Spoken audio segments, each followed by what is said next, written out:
Sorry about that. Okay, so the way it will work is we've got a few questions that we'll pose, and then after we go through our canned questions, we will invite you to ask your questions. So please be thinking about what you want to ask our panelists. So a little bit earlier in the introduction, Erica talked about why women. She mentioned being a role model among other reasons. I'd like to hear from Connor first and then Quinn Ann an answer to the question, why women? Is this, all right, perfect. Yes, I'm perhaps a different type of role model. And that's no, I've thought about this a lot because obviously there are less white men in African design-driven women's empowerment. But I think that if you're somebody who believes deeply in creating opportunity, or hopefully equal opportunity, that investing in women or empowering women is the right thing to do.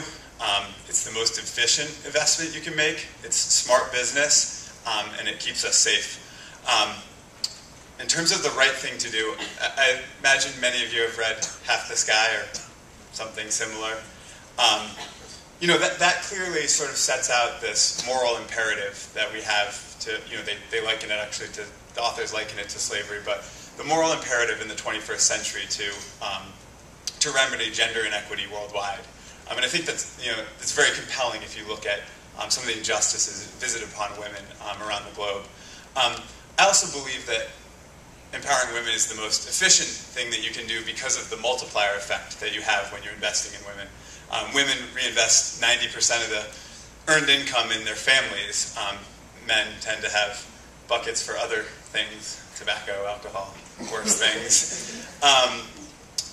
In addition, you can see with educating women that you have better health outcomes, and they seem to apply that income in a variety of ways that uplift their entire families and sometimes communities.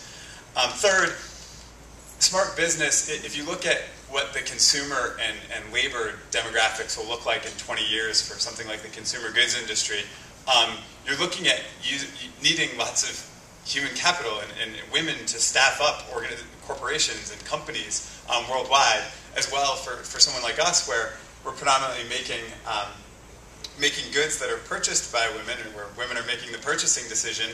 We hope that they connect to the empowerment story. So there's actually a smart business or a business case to be made behind what we're doing. Finally, I think that, you know, people have shown that women's empowerment and just overall access to functional economies can reduce security threats worldwide. And so that's another role that international development can play in keeping our nation here safe.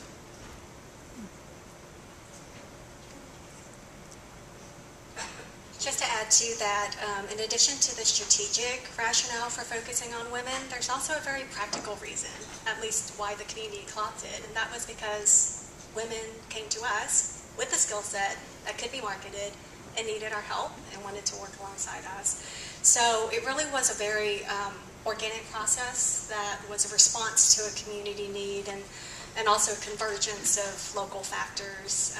Again, the women had many, many years of already engaging in this work. They wanted to work. They were strong and resilient, but just didn't know how to access those markets. And so I still remember the very first community meeting where staff of refugee agencies gathered together with volunteers and refugees themselves, and about a third of the people in the room were refugee women. And at first they were a little shy and didn't really, couldn't speak up in terms of being able to speak the language, but also very just hesitant to kind of share what they had. But by the end of the conversation, it was clear that they did have this hidden gem of a skill set, and some of our Burmese weavers even came ready for that Shark Tank conversation and brought out these beautiful things that they had already woven to kind of show, you know, we're worth investing in and we're ready to go. So for us, it made the decision really easy in terms of why we started to work with these women. And over time, of course, as they broke out of the shyness and not being sure of themselves simply because of the situations that they had fled in their home countries, we uncovered this wonderful layer of resilience, creativity, tenacity, and entrepreneurial spirit. And so our strategy really is to build upon the strengths. It's really about building on strengths and assets rather than focusing on those needs. And throughout the development of our program, the women have been highly engaged. You know, we have a motto that we remind them of, and that's, you're the boss. You know, so you tell us what to do in terms of helping facilitate this process for you.